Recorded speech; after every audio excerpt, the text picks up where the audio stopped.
Hi everyone, this is Anupri. Welcome to my video where I'm going to be showing you how to make my carrot and courgette vegan cake. So this cake has been on the menu for the whole of January for the Indian afternoon teas. It's been really popular. I've had a few people send me a message asking for the recipe and I've said that I'll do a video to show you how to make this cake. So here goes. So to start with, we need to line 2 grease cake tins, so probably about 7 to 8 inch in diameter. So I've lined these tins with greaseproof paper, and what I use is actually this. I'm not sure if anyone's tried this, bought this from the supermarket. So it's by Naturally. It's basically vegan butter, and it behaves the same way. It's got shea, coconut, rapeseed and almond, and it's really good. I like using that. So I think we use that in the vegan scones as well, so it's a real good product which I highly recommend. So that's lined. The oven's preheating right now at 180 degrees Celsius, and I believe that's gas mark 4.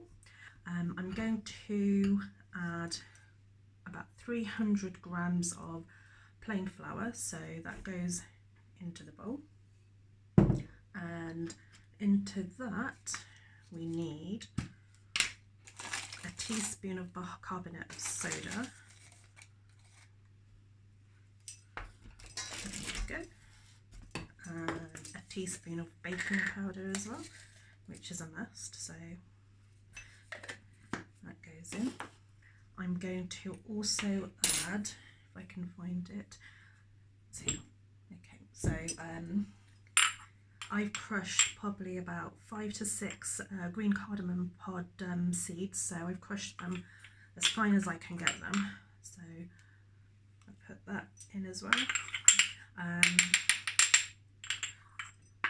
You can use ground cinnamon, ground nutmeg, or a combination of all 3, but I use cardamom.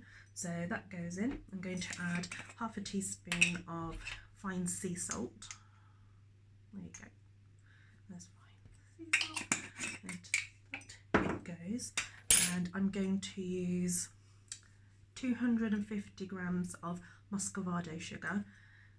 I use muscovado sugar because that's what helps the cake be quite moist.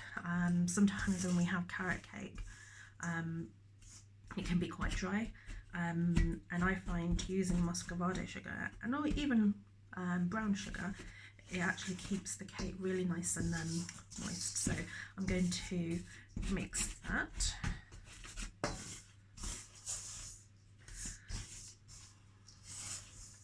There you go. So I've mixed that. I'm going to just put that aside because I'm going to go into the next step, which is really interesting. So a lot of people wonder what to use as the egg substitute in cakes to help bind it. I use one of 2 things, so either chia or flaxseed. This is the actual chia seeds I've got, which I just tiny seeds, probably the size of like poppy seeds.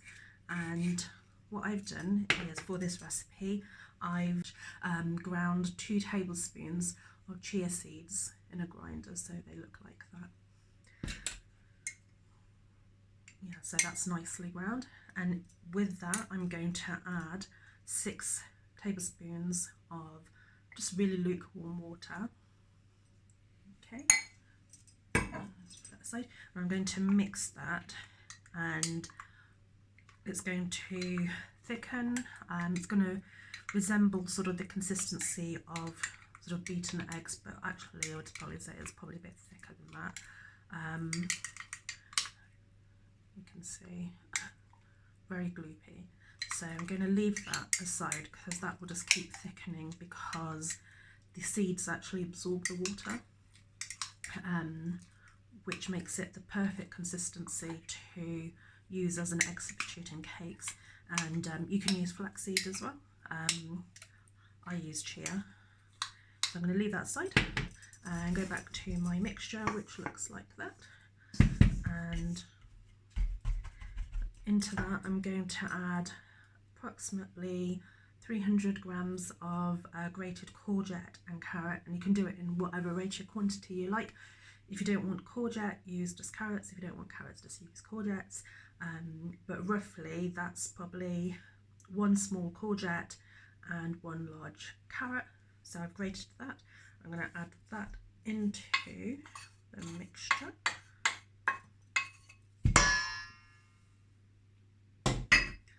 And just fold it through. There you go. And into that we need to add some 1 tablespoon of apple cider vinegar. Okay. We need to add about 120 millilitres of extra virgin olive oil. So into that it goes, and then I'm going to mix it now. Okay, so it looks like that. I'm just going to mix that, and I'm then going to add some vanilla extract, so probably about a teaspoon worth. I'll just estimate a teaspoon, that's probably about a teaspoon worth. So another video I'm going to do is how I make my vegan clotted cream.